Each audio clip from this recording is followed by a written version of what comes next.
नमस्कार दोस्तों, मैं युगेंद्र स्वागत करता हूं आपके अपने YouTube channel study with YP पर। और मैं आज आप लोग को पढ़ाने वाला हूं कुछ महत्वपूर्ण पदार्थों का पीएच मान। इस टॉपिक से क्वेश्चन आप लोगों ने देखा होगा कि एग्जाम पॉइंट ऑफ व्यू से बहुत ही ज़रूरी टॉपिक है ये, और इस टॉपिक से क्वेश्चन हर एक एग्जाम में आता है। और हमारे पास रेलवे के एग्जाम में स्पेशली अगर रेलवे के एग्जाम की बात की जाए तो इसमें तो बहुत ज़्यादा इस टॉपिक से क्वेश्चन पूछा जाता है। तो इसी को हम लोग कवर करेंगे। छोटा सा वीडियो होगा और ये छोटा सा टॉपिक होगा। इसमें जितने भी मोस्टली इम्पोर्टेंट पदार्थ होंगे उनके पीएच मान हम लोग लर्न करेंगे, याद करने की कोशिश करेंगे। तो जो पीएच मान होता है क्या बताता है कि किसी भी पदार्थ का जो पीएच मान होता है बताता है पदार्थ हमारे पास अम्ल होगा, क्षार होगा या फिर उदासीन होगा। अम्ल होगा, क्षार होगा या फिर उदासीन होगा। ये जो पीएच स्केल होती है ये यहाँ से ऐसी एक स्केल बनी होती है, जो यहाँ से हमारे पास ऐसे मान लो कि स्केल बनी होती है ऐसे इसी प्रकार से। बीच में क्या होता है इसका हम लोग लेते हैं 7, यहाँ से होता है 0, यहाँ पे होता है 14। ये जो पीएच स्केल है ना, पीएच स्केल इसकी खोज किसने की थी? तो सोरेनसन ने, एक वैज्ञानिक थे सोरेनसन। ये भी क्वेश्चन पूछा जाता है पीएच स्केल की खोज किसके द्वारा की गई थी? सोरेनसन के द्वारा की गई थी। तो जो यहाँ से 0 से 7 के बीच में होता है, अगर किसी पदार्थ का पीएच वैल्यू 0 से 7 के बीच में है तो पदार्थ हमारे पास क्या होगा? अम्लीय होगा। अगर हम लोग यहाँ से इसको हम लोग अपना ओरिजिन 0.7 को ऐसे मान ले रहे हैं, तो जब भी इधर चलेंगे तो क्या होगा? अम्लीयता क्या होगी? बढ़ती चली जाएगी। अम्लीयता क्या होगी? बढ़ती चली जाएगी। और इधर क्या होगी? क्षारीयता बढ़ती चली जाएगी। क्षारीयता क्या होगी? बढ़ती चली जाएगी। अगर इसका कहने का मतलब हुआ, अगर जैसे किसी भी पदार्थ का पीएच मान कितना है? 7 है, तो वो पदार्थ कैसा होगा? न अम्ल होगा न क्षार होगा, कैसा होगा? उदासीन होगा। जैसे मैं आपसे कहूँ कि किसी पदार्थ का पीएच मान 3 है और किसी पदार्थ का पीएच मान 4 है, तो इसमें बताइए कौन सा ज़्यादा अम्लीय होगा? तो आप लोग क्या बताएंगे? इधर जा रहे हैं ना, 7 से कम आएंगे तो क्या होगा? ज़्यादा अम्लता बढ़ती चलेगी। यानी 3 वाला जिस पदार्थ का पीएच मान 3 है वो ज़्यादा अम्लीय होगा, और जिस पदार्थ का पीएच मान 4 है वो कम अम्लीय होगा अपेक्षा किसके? 3, जिस पदार्थ का पीएच मान 3 है। और जो प्रबल अम्ल होता है, अम्ल भी दो प्रकार से होते हैं, 2 प्रकार के होते हैं। एक होता है प्रबल अम्ल और दुर्बल अम्ल। जो प्रबल अम्ल का पीएच मान होता है ना, क्या होता है? 0 से 3.5 के बीच में जितने भी पदार्थ का पीएच मान होता है ना, उसको हम लोग क्या बोलते हैं? प्रबल अम्ल है। ऐसे हमारे पास क्या होता है? और उसका दुर्बल अम्ल क्या होता है? दुर्बल अम्ल में क्या होता है? 3.5 से 7 के बीच में, 7 नहीं होना चाहिए, उसके बीच में जो पीएच मान होगा वो क्या होगा? दुर्बल अम्ल होगा। यहाँ तक आप लोगों को समझ में आ गया होगा। अगर ये सीधा सीधा इधर जाएंगे तो हम लोग क्या होगी? क्षारीयता बढ़ती चली जाएगी। यानी किसी पदार्थ का अगर पीएच मान 7.4 है तो क्या होगा? क्षार होगा। और किसी पदार्थ का पीएच मान 8 है, किसी पदार्थ का पीएच मान 7.4 है, तो जिस पदार्थ का पीएच मान 8 होगा वो ज़्यादा क्षार होगा अपेक्षाकृत किसके? जिस पदार्थ का पीएच मान 7.4 है। अब शायद आप लोग को समझ में आ गया होगा। तो चलते हैं हम लोग अपने टॉपिक पे। टॉपिक हमारा जो है कुछ पदार्थों का पीएच मान, इंपॉर्टेंट पदार्थ लेंगे। सबसे पहले हम लोग किसको लेते हैं? नींबू। देखिए नींबू जो होता है ना, बहुत बार क्वेश्चन, मतलब ये क्वेश्चन बहुत बार पूछा गया है कि नींबू का पीएच मान बताइए कितना होगा। नींबू यानी लेमन का पीएच मान आप लोग बताइए। नींबू का पीएच मान कितना होगा? पीएच मान बताइए कितना होगा? तो इसका जो पीएच मान होता है 2.4। कितना होता है? 2.4, यानी 2.4। अब याद कैसे करेंगे हम लोग नींबू का पीएच मान 2.4 कैसे होगा?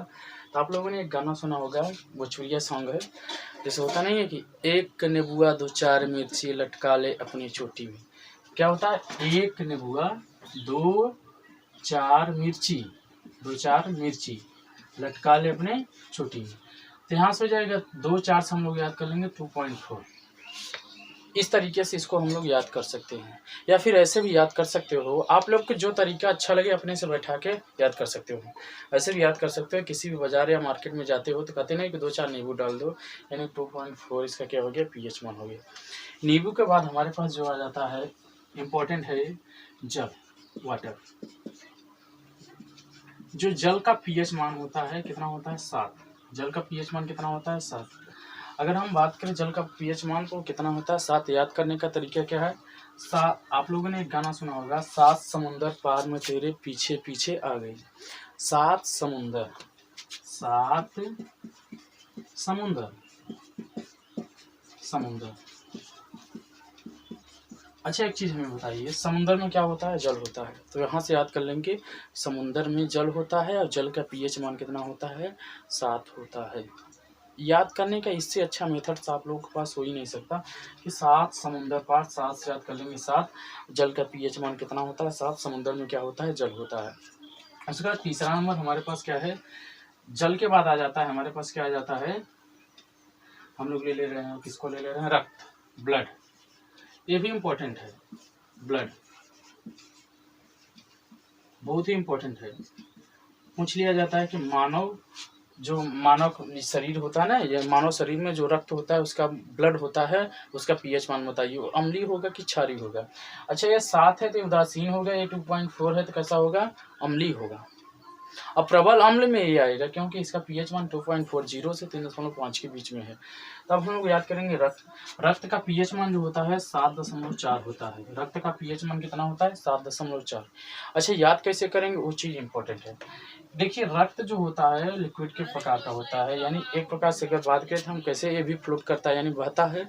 तो हमारे पास क्या हो जाएगा? रक्त, और हम लोग क्या करेंगे? पानी को मतलब कि वो पानी से इसका क्या करेंगे? कंपेरिजन करा लेंगे।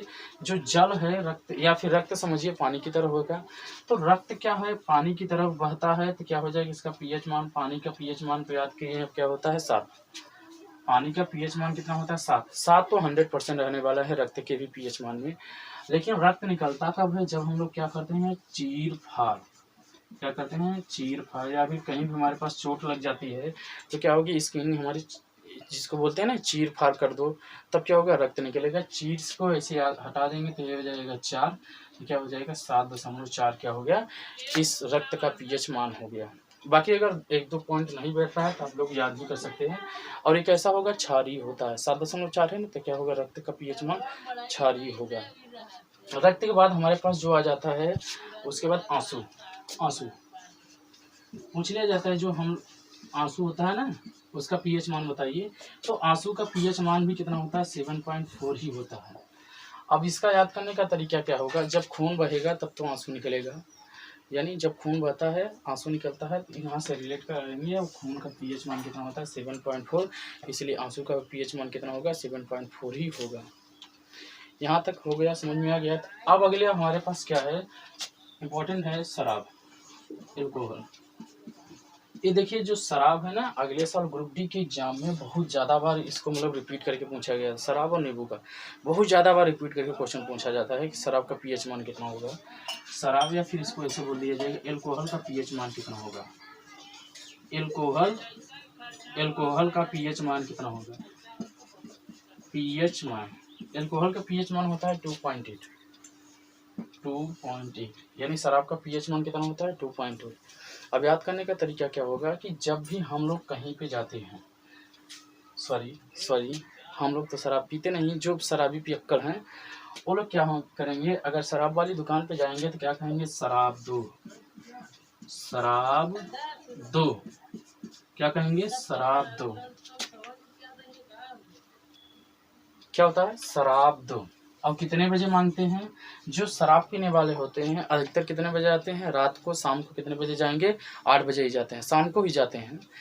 जो शराब की, आप लोग देखे होंगे खुद, जो बगल में अगर कहीं शराब की दुकान है तो वहाँ पे क्या होगी? 8 बजे ज़्यादा भीड़ होती है।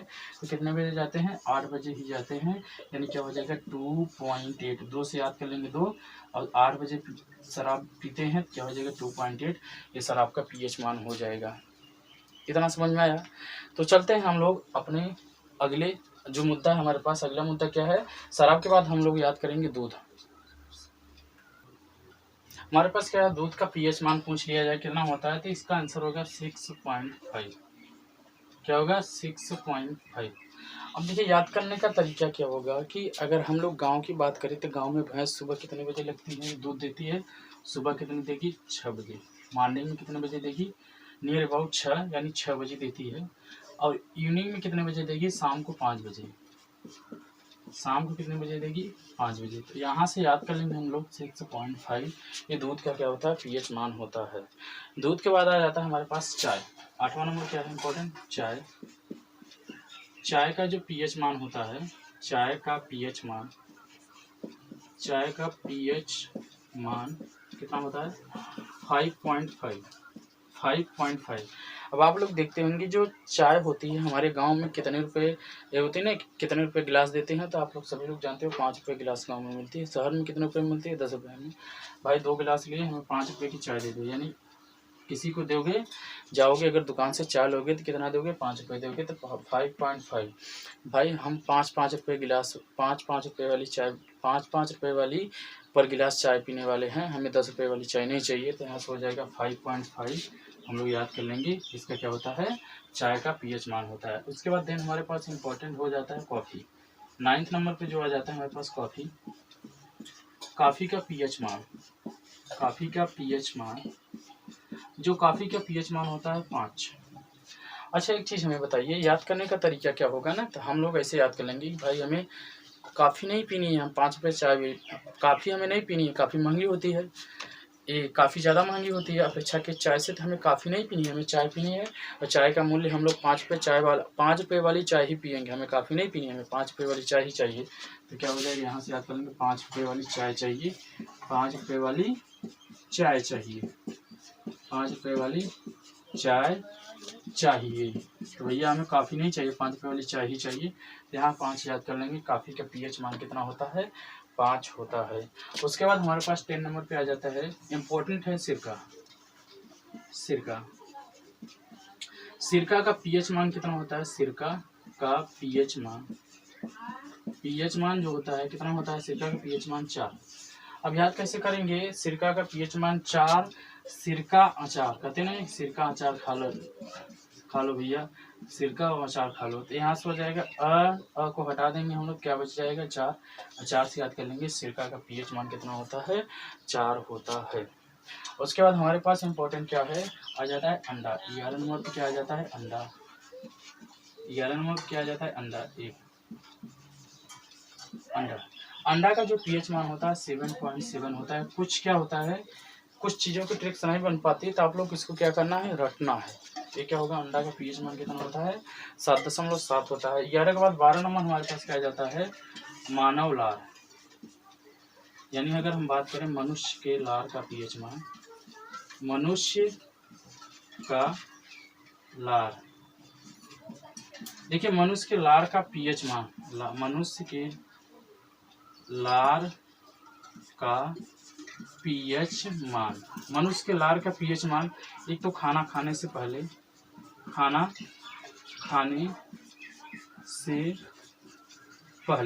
खाने से पहले मनुष्य के पीएच मान, मनुष्य के लार का पीएच मान कितना होता है?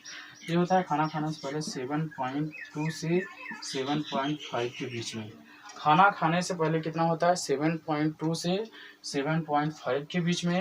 जबकि खाना खाने के बाद का पीएच मान कितना होता है? ये वही रहेगा, खाना खाने के बाद का कितना होता है? खाना खाने के बाद का जो पीएच मान होता है वो कितना हो जाता है? अब सभी लोग जानते हो कितना हो जाएगा हमारे पास 6.5 से 6.8 के बीच में हो जाता है। खाना खाने के बाद कितना हो जाता है? 6.5 से 6.8 के बीच में हो जाता है। और खाना खाने के पहले कितना रहता है? 7.2 से 7.5 के बीच में होता है। अब याद हम लोग कैसे करेंगे? अब देखिए ओवरऑल अगर हम बात करें तो मनुष्य के लार का जो पीएच मान होता है 6.5 से 7.5 के बीच में ही होता है, ऐसे बात करें तो। यानी अगर हम बात करें मनुष्य के लार को क्या बोला जाता है? सलाइवा बोला जाता है ना। तो क्या होगा कि जब भी क्या होगा, देखिए किसी भी चीज़ को देखकर बच्चे के मुंह में लार टपकता है, या फिर बच्चे के मुंह में लार टपकता है, या फिर जिनकी वृद्धावस्था हो गई, जैसे नहीं बूढ़े हो जाते हैं तो हर एक चीज़ को देखते हैं, हमें ये बना के खिला दो, हमें ये खिलाओ, हमें ये बनाओ, ये पकवान हमें खिलाओ। तो यहाँ पे क्या होता है, जब बूढ़े हो जाते हैं 65 से 75, ऐसे याद कर लेना 65 से 75 साल वालों को भी क्या होता है, मुंह में ज़्यादा लार टपकता है। और 65 से 75 हम लोग याद कर लें क्या हो जाएगा कि ये पीएच मान होता है इसका। यहाँ तक आप लोगों को शायद समझ में आ गया होगा। तो चलते हैं हम लोग अपना जो अगला मुद्दा है। अगला जो हमारे पास है खाना खाने वाले सोडा का पीएच मान। खाना खाने वाले सोडा का पीएच मान होता है 8.5। और हमारे पास क्या होता है धावन सोडा यानी धोने वाले सोडा का पीएच मान होता है 9। अब देखिए इन लोगों को क्या इनका जो होगा ना याद करने का, हम लोग क्या करेंगे, इन दोनों को रट लेंगे। क्या होगा, इसका मान 8.5 होता है खाना खाने वाले सोडा का पीएच मान। 9 क्या होता है हमारे पास धावन सोडा का पीएच मान कितना होता है, 9 होता है। ये हम लोग क्या कर लेना है, रट लेना है। उसके बाद जो है हमारे पास इम्पोर्टेंट क्या है, कोल्ड ड्रिंक्स का जो पीएच मान होता है, जो कोल्ड ड्रिंक्स हम लोग पीते हैं उसका जो पीएच मान होता है 5.5 होता है। कितना होता है, 5.5 ही होता है कोल्ड ड्रिंक्स का पीएच मान। उसके बाद बियर का पीएच मान होता है 4.5। कितना होता है, 4.5। बियर का पीएच मान कितना होता है, 4.5। अब देखिए बियर का पीएच मान इम्पोर्टेंट है और ये हमारे पास एग्जाम में आया हुआ भी क्वेश्चन है, बहुत बार पूछा गया क्वेश्चन है कि बियर का पीएच मान कितना होता है, 4.5 होता है। लेकिन अब हम इसको याद कैसे करेंगे, तो आप सभी लोग जानते हैं जो आजकल के स्टूडेंट हैं तो क्या कहते हैं, कोल्ड ड्रिंक्स तो ज़्यादा पीते नहीं है, क्या पीते हैं, बियर पीते हैं। और 1-2 बोतल नहीं पीते हैं, कहते हैं कि जब तक 4 से 5 बोतल नहीं मिलेगा, 4 से 5 बोतल क्या नहीं मिलेगा, बियर नहीं मिलेगी, तब तक मज़ा नहीं आता है किसी भी पार्टी में। तो क्या कहते हैं, हमें 4 से 5 बोतल बियर चाहिए, यानी बियर का पीएच मान यहाँ से हम लोग याद कर लेंगे 4.5 होता है। किसका, बियर का पीएच मान कितना होता है, 4.5। उसके बाद एक इम्पॉर्टेंट और है हमारे पास, कभी कभार पूछ किया जाता है एग्जाम में, पूछा हुआ क्वेश्चन है ये, कहता है कि समुद्र जल का पीएच मान बताइए। समुद्र जल का पीएच मान, समुद्र जल का पीएच मान आप लोग अपने से बताइए। और हमारे पास क्या होता है, एक होता है टूथपेस्ट का पीएच मान बताइए, कितना होता है, टूथपेस्ट का पीएच मान बताइए। जो हम लोग यूज नहीं करते हैं टूथपेस्ट, उसका पीएच मान, इन दोनों का आप लोग बताइए। तो समुद्र जल का पीएच मान कितना होता है, तो होता है इसका 8.4। कहीं कहीं नियर अबाउट 8.5 भी लिया जाता है, तो यहाँ से भी ये नहीं है कि 8.5 है तो 8.5 नहीं लगाइए, ऐसा रहेगा 8.4 दिया होगा तो 8.4 ही लगाएंगे। लेकिन अगर 8.5 दिया है तो 8.5, अगर ऑप्शन में 8.4 नहीं दिया, 8.5 दिया है तो 8.5 पर ही हम लोग क्लिक करेंगे। और टूथपेस्ट का पीएच मान जो होता है वो कितना होता है, 8 होता है। इन सब इतने जो होंगे ना, 1 2 3 4, इन चारों क्या करेंगे, हम लोग रट लेंगे, बाकी सबको ट्रिक से याद रखेंगे। तो अगर ये वीडियो आप लोग को अच्छा लगा हो, ये तरीका आप लोग को अच्छा लगा हो याद करने का, तो आप लोग क्या कीजिए, चैनल को सब्सक्राइब कर लीजिए और वीडियो लाइक कर दीजिए, अपने दोस्तों के साथ शेयर भी कर दीजिए। बाकी आप लोग को मैथ की रेगुलर वीडियो मिलती रहेगी, बीच में एक दिन बाद या 2 दिन बाद केमिस्ट्री के ऐसे ही ट्रिक्स। अब अगला जो हमारे पास मुद्दा होगा, जो अगला मतलब जिस अगले टॉपिक के जो हमारा वीडियो आएगा वो होगा हमारे पास क्या होता है, कुछ इंपॉर्टेंट लवण के बारे में आएगा, साल्ट के बारे में, उनका यूजेस सबसे ज़्यादा एग्जाम में जो पूछा जाता है हमारे पास, यूज यानी यूज कहाँ पर होता है, इस साल्ट का यूज कहाँ किया जाता है, इस टॉपिक पे हमारा अगला वीडियो होगा। तो आज के लिए बस इतना ही, मिलते हैं आप लोगों से अगले वीडियो में, तब तक के लिए bye, take care, thank you so much for watching, thank you.